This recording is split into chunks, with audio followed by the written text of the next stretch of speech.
दोस्तों, मेरी YouTube channel में आपका स्वागत है। आज हम लोग इतिहास के अति महत्वपूर्ण प्रश्न देखेंगे जो आपकी परीक्षा की दृष्टि से काफ़ी महत्वपूर्ण है। और आज जो हम लोग प्रश्न देखेंगे वो प्राचीन इतिहास से संबंधित है और प्राचीन इतिहास के पाषाण काल से संबंधित प्रश्न है जो आने वाले एग्जाम के लिए काफ़ी बेनिफिशियल है और प्रीवियस ईयर में ऐसे प्रश्न आ चुके हैं। तो आइए हम लोग देखते हैं। पहला प्रश्न है इतिहास का जनक किसे कहा जाता है। क्वेश्चन है इतिहास का जनक किसे कहा जाता है। तो ऑप्शन है हेरोडोटस, अरस्तु, अलेक्जेंडर कनिंघम और रॉबर्ट हुक। तो आंसर क्या हो जाएगा आपका? आंसर आपका जो हो जाएगा हेरोडोटस। इसके अलावा ऑप्शन में है अरस्तु, अलेक्जेंडर कनिंघम और रॉबर्ट हुक। तो अरस्तु जो है फादर ऑफ बायोलॉजी कहे जाते हैं, अरस्तु को फादर ऑफ बायोलॉजी और फादर ऑफ जूलॉजी कहा जाता है। जूलॉजी ठीक है। फादर ऑफ जूलॉजी की बात करें तो अरस्तु कहा जाता है। फादर ऑफ बायोलॉजी की बात करें तो किसको कहा जाता है? अरस्तु को कहा जाता है। अर्थात जीव विज्ञान का पिता और क्या जंतु विज्ञान के पिता अरस्तु को कहते हैं। अलेक्जेंडर कनिंघम ऑप्शन में है तो भारतीय ये पूरा तत्व विज्ञान के पिता हैं। पूरा तत्व के पिता की बात करें तो अलेक्जेंडर कनिंघम है। अगर बात करें रॉबर्ट हुक की तो रॉबर्ट हुक ने सेल, जिसे कोशिका कहते हैं, इसकी खोज किया था। अगला देखते हैं। अगला प्रश्न है भारतीय पुरातत्व का पिता किसे कहा जाता है। तो हम लोगों ने पहले ही देखा है भारतीय पुरातत्व का पिता अलेक्जेंडर कनिंघम को कहा जाता है। इसके अलावा अरस्तु के बारे में भी हम लोगों ने देखा। अरस्तु को जीव विज्ञान का पिता और जंतु विज्ञान दोनों का पिता कहा जाता है। अगला है हेरोडोटस। देखिए ऑप्शन में है हेरोडोटस को हमने पिछले क्वेश्चन में देखा कि इतिहास का जनक कहा जाता है हेरोडोटस को। और रॉबर्ट हुक को सेल का मतलब है कोशिका की खोज। इसने रॉबर्ट हुक ने किसकी खोज की? कोशिका की खोज किया था। अगला क्वेश्चन देखते हैं। मानव द्वारा पाला गया पहला जानवर कौन सा था। ऑप्शन आपका है कुत्ता, गाय, बैल, हाथी। यदि आपको पता है कमेंट करें। मानव द्वारा पाला गया पहला जानवर कौन सा था? तो यह था कुत्ता। कुत्ता के बारे में यदि देखा जाए तो इसका एक साक्ष्य मिलता है बुर्जहोम से। बुर्जहोम कहाँ पर है? कश्मीर में है। यहाँ पर कुत्ते के साथ मानव को दफनाए जाने का साक्ष्य मिलता है। बुर्जहोम में मानव के साथ कुत्ते को दफनाए जाने का साक्ष्य मिलता है। अगला प्रश्न देखते हैं। किस काल को माइक्रोलिथ कहा जाता है? किस काल को माइक्रोलिथ कहा जाता है? पहला है पूरा पाषाण काल, बी ऑप्शन है मध्य पाषाण काल, सी ऑप्शन है नव पाषाण काल और डी ऑप्शन है क्या? सिंधु सभ्यता। यदि आपको पता है तो इसका कमेंट करें। पूरा पाषाण काल, मध्य पाषाण काल, नव पाषाण काल और कौन सा है? सिंधु सभ्यता। तो माइक्रोलिथ किसे कहा जाता है? मध्य पाषाण काल को। आंसर आपका बी हो जाएगा। मध्य पाषाण काल को एक और नाम से जाना जाता है माइक्रोलिथ। माइक्रोलिथ का मतलब है कि ये ऐसा समय है, मध्य पाषाण काल ऐसा समय है कि इस समय का मानव छोटे छोटे पत्थरों के औजारों का प्रयोग करते थे, इसलिए इस समय को क्या कहा गया? माइक्रोलिथ कहा जाता है। ठीक है ना। अगला क्वेश्चन है मानव द्वारा खोजी गई सबसे पहली धातु कौन सी थी। तो मानव द्वारा खोजी गई पहली धातु कौन सी थी? तांबा खोजी गई थी और यह ताम्र पाषाण काल का ताम्र पाषाण काल के समय में तांबे की धातु को खोजा गया और तांबे की खोज होने के बाद से औद्योगिकरण का विकास हुआ है। अगला प्रश्न देखते हैं। सबसे पहले चावल के साक्ष्य कहाँ देखने को मिले।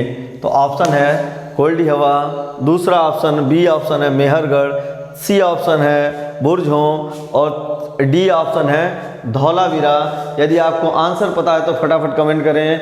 कोल्डी हवा, मेहरगढ़, बुर्जहोम, धौलावीरा। यदि आपको पता है तो कमेंट करें। आंसर इसका क्या हो जाएगा? आंसर है कोल्डी हवा।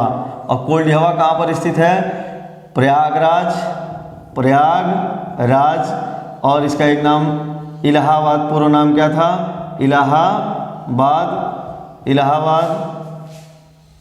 इलाहाबाद। और यह जो है कहाँ पर स्थित है? उत्तर प्रदेश में स्थित है। ठीक है ना।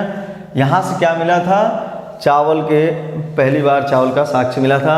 अगर बात करें ऑप्शन में मेहरगढ़ की, तो मेहरगढ़ कहाँ स्थित है? पाकिस्तान में। मेहरगढ़ पाकिस्तान में स्थित है। और यहाँ से क्या मिला था? मेहरगढ़ से गेहूँ और जौ के साक्ष्य मिले थे। मेहरगढ़ से गेहूँ और जौ के साक्ष्य मिले।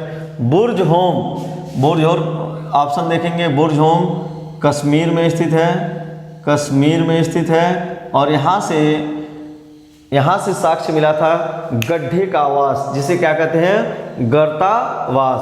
और यहीं पर एक साक्ष्य और मिला है कि मानव के साथ कुत्ते को दफनाए जाने का साक्ष्य बुर्ज होम से मिला है। धौलावीरा कहाँ स्थित है? धौलावीरा गुजरात में स्थित है। धौलावीरा गुजरात में स्थित है। ठीक है। अगला प्रश्न देखते हैं, आग का आविष्कार। अगर देखें आग का आविष्कार किस काल में हुआ, यह आपसे प्रश्न पूछा गया है। तो ये है ऑप्शन आपका पूरा पाषाण काल, बी ऑप्शन है नव पाषाण काल, सी ऑप्शन है मध्य पाषाण काल, और डी है ताम्र पाषाण काल। तो ये देखते हैं कि आग का आविष्कार पहली बार मानव ने कब किया था? ये पूरा पाषाण काल में आग का आविष्कार कब हो गया था? पूरा पाषाण काल में हो गया था। लेकिन मानव ने आग का प्रयोग करना कब से शुरू कर दिया था? नव पाषाण काल से। अगर प्रयोग पूछा जाए तो आपका आंसर क्या हो जाएगा? नव पाषाण काल। और आविष्कार पूछा जाए, आविष्कार पूछा गया है तो यह क्या हो जाएगा आपका? ये पूरा पाषाण काल। ठीक है ना। अगला प्रश्न है, पहिए का आविष्कार किस काल में हुआ है? क्वेश्चन है पहिए का आविष्कार किस काल में हुआ? तो ऑप्शन है पूरा पाषाण काल, बी ऑप्शन है नव पाषाण काल, सी ऑप्शन है मध्य पाषाण काल, और डी ऑप्शन है ताम्र पाषाण काल। ठीक है ना। तो आंसर क्या हो जाएगा आपका? आंसर है यहाँ पर नव पाषाण काल। तो नव पाषाण काल में मानव ने किसका प्रयोग कर दिया था? पहिए का प्रयोग किया था। ठीक है। अगला प्रश्न देखिए, कहाँ पर मानव ने गड्ढे खोदकर निवास, कहाँ पर मानव गड्ढे खोदकर निवास करता था? ये प्रश्न है आपसे पूछा गया है। और ऑप्शन है कोल्डिहवा, बी ऑप्शन है मेहरगढ़, सी ऑप्शन बुर्ज होम, और डी ऑप्शन है धौलावीरा। यदि आंसर पता है तो कमेंट कर दें, फटाफट कमेंट करें। कहाँ पर मानव गड्ढे खोदकर निवास करता था? तो आंसर आपका क्या हो जाएगा?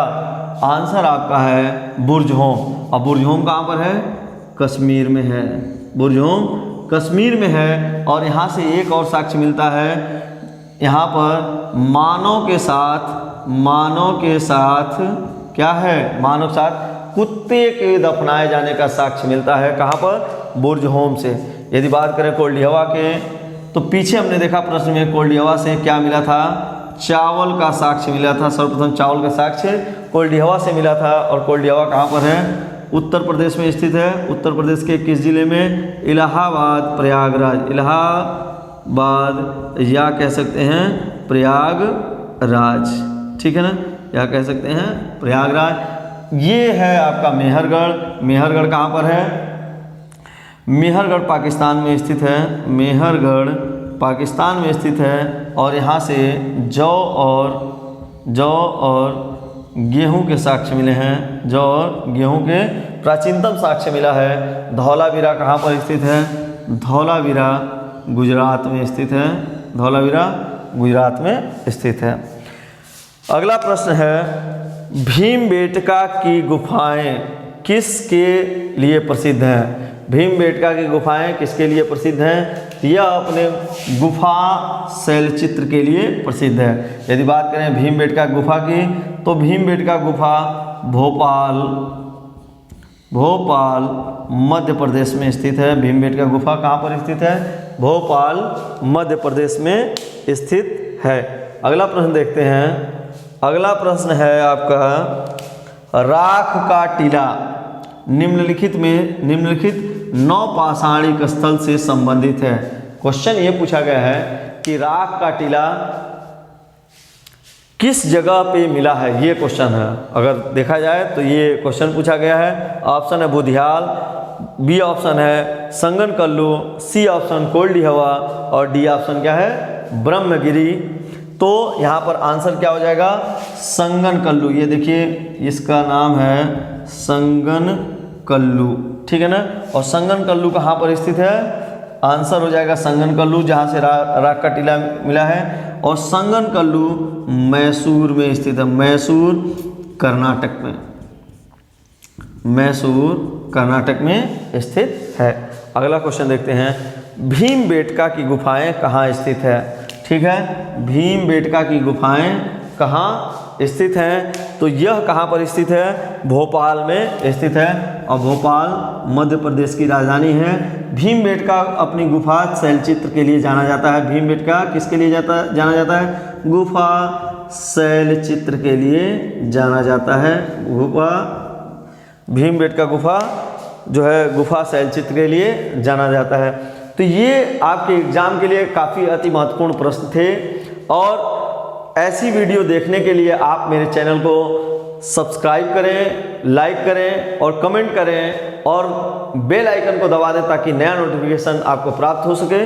धन्यवाद।